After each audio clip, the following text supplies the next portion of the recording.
Istanbul in the 1700s. A city caught between empires, between continents, between tradition and transformation. Still called Constantinople by European travelers, still commanding the straits that connected worlds. This was an ancient capital, adapting, surviving, holding on to power even as the balance of that power began to shift. For the next few minutes, let's walk through Istanbul as it was 3 centuries ago. We begin at Topkapi Palace, the heart of Ottoman authority. In the 1700s, the palace wasn't just a residence, it was a city within a city. Standing outside the imperial gate, you would have seen a constant flow of officials, scribes, and janissaries moving through the courtyards. Inside, the divan met regularly, ministers debating policy, while the Sultan listened from behind a latticed window. The palace gardens overlooked the Bosphorus, offering a clear view of ships passing between the Black Sea and the Mediterranean. It was a position of geographic control that had defined Istanbul's importance for over 1,000 years. Even as European powers grew stronger, this palace remained the symbolic and practical center of a vast Islamic empire. Now we move to the water itself. The Bosphorus in the 1700s was one of the busiest maritime passages in the world. Smaller caiques ferried passengers between the European and Asian shores. Fishermen worked the currents, their boats bobbing in the wake of larger ships. Along the waterfront, wooden Ottoman mansions called yalas lined the shore, their upper floors extending over the water on wooden supports. These weren't grand palaces, but elegant residences for wealthy merchants and officials. Water lapping against hulls, sailors calling out in Greek, Turkish, Italian, and Arabic, the rhythmic splash of oars, and in the distance, the boom of a cannon marking midday prayer from one of the city's many mosques. Walking inland, we arrive at Sultan Ahmed Square, dominated by 2 architectural monuments, the Hagia Sophia and the Sultan Ahmed Mosque, known to Europeans as the Blue Mosque. By the 1700s, Hagia Sophia had been a mosque for over 250 years.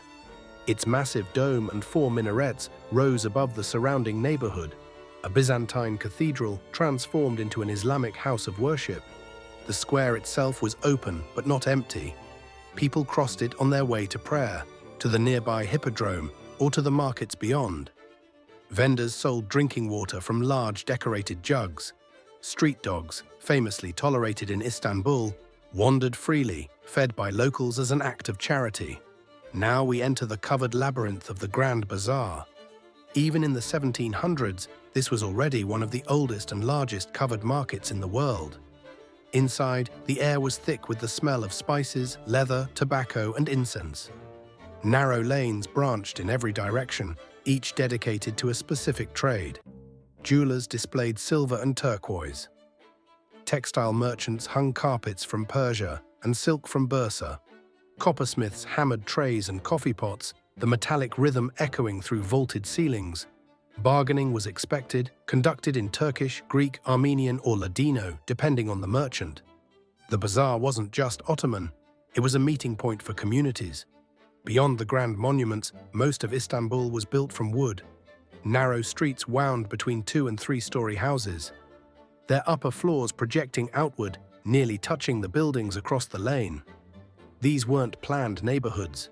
They grew organically over centuries, shaped by topography and the needs of families who lived there for generations.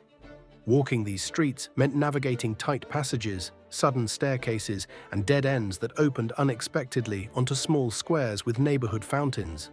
The Ottoman system of millets allowed these communities legal autonomy in personal and religious matters, creating a city that was cosmopolitan not by choice but by structure.